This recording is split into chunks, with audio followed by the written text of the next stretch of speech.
Great day ahead to each and every one of you.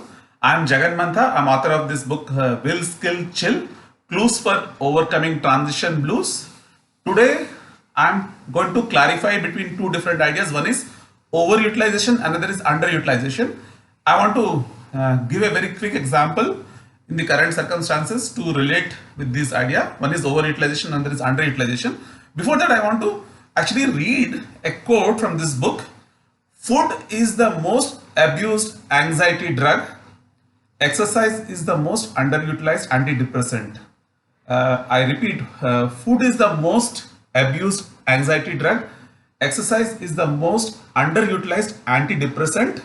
Actually, this particular quote that I have used somewhere in my book, actually it is credit of this quote is to the Gabriel method. So Gabriel method, you can look it up. They actually promote meditation as a way of getting much better grounding facing life's challenges. Gabriel method.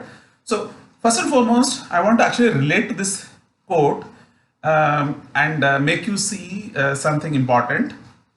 See, in the current lockdown, if you are actually seeing the social posts that are going around, are you seeing more posts which are related to the food that people are actually trying to make and prepare and eat, some kind of dessert, some kind of exotic dishes, even when they are in lockdown? So do you see food related posts more, or do you see people exercising posts more? I think answer is obvious, right? People actually, there will be more food related posts because food is something that is so basic need for all of us. But at the same time, one need to just actually think a little bit when we are in a lockdown and our activity level of activity is actually going down than what is regular.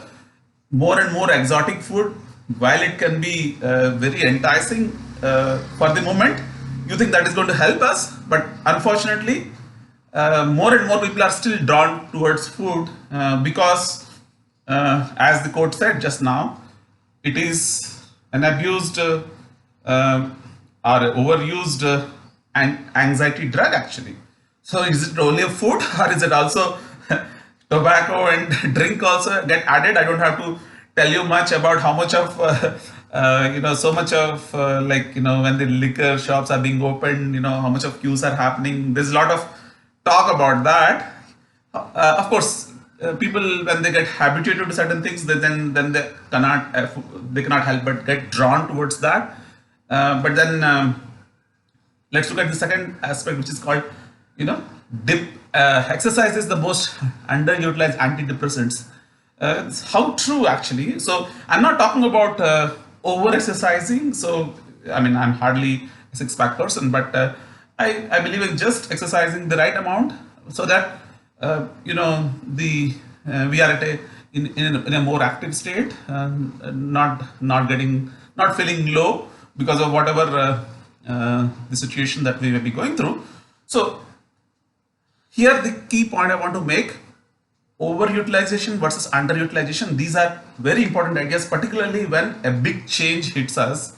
And that's the reason why I talk about this, because change and transition is when so far life has been going in one way, but then something new, something like some external change, which actually makes us go through a different path. We need to really look at it. What is that we have been overutilizing versus what is that we have been underutilizing? All of us actually overutilize something as well as underutilize something. For instance, I was actually sharing a lot of content over textual mode. I was very, very camera shy. So video was something that definitely I underutilized, but right now I'm just using a little bit more video just to get my ideas across. All of us need to think a little harder in terms of what is that I'm overutilizing, what is that I'm underutilizing. That really helps us. Thank you.